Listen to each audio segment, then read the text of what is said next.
È un ambiente in chiaro che funziona già, diciamo, a Venezia e a Padova, da diffondere su tutte le altre province. Il dottor Froll ci dice che per martedì prossimo in teoria dovrebbe avere già agganciato le altre province, in maniera tale che a quel punto si va a bypassare tutto e l'annuncio sarà non più mandare la lettera, messaggio eccetera, oppure si farà anche questo, ma ci sarà scritto in quell'annuncio: sono aperte le vaccinazioni per quella classe, prenotatevi su questo link. Un nuovo software informatico, il più chiaro possibile per la prenotazione autonoma del vaccino, è quello a cui sta lavorando la Regione del Veneto accanto alle ULS, un modello che andrà a integrare lettere cartacee e messaggistica e coinvolgerà anche comuni, farmacie e medici di base per chi ha meno dimestichezza con la tecnologia. Affiniamolo bene a sto modello, perché a settembre-ottobre non avremo 1 milione di veneti da vaccinare, i veneti ci chiederanno tutti con questi numeri di poter essere rivaccinati, no?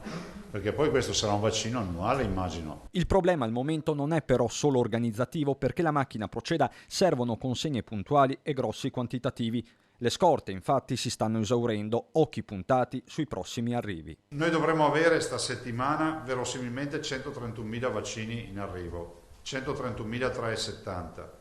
Domani arriva Pfizer. Il problema semmai riguarda Moderna, 30.000 dosi sono in bilico da settimane. Moderna ci sta facendo un po' penare. Nonostante quello che lo stesso Zaia definisce un sali e scendi, nella sola giornata di domenica sono state inoculate in Veneto 12.000 dosi con i picchi di 3.000 a Treviso e 1.200 a Belluno. Insomma, dice il governatore, la luce in fondo al tunnel c'è, tanto da sperare in un passaggio all'arancione. Un grosso aiuto potrà arrivare dal nuovo siero Johnson & Johnson, per cui basterà una sola dose. Novità in vista anche per i pazienti ospedalieri. Dai prossimi giorni tutti i dimessi con più di 60 anni verranno vaccinati direttamente in ospedale. Questo in un quadro epidemiologico che ha delle analogie con quello di un anno fa, ma con una capacità di risposta diversa che si vede nelle terapie intensive. Fossimo il 22 marzo 2020 avremmo già 5-26, avremmo già una quarantina di pazienti o anche più a terra, cioè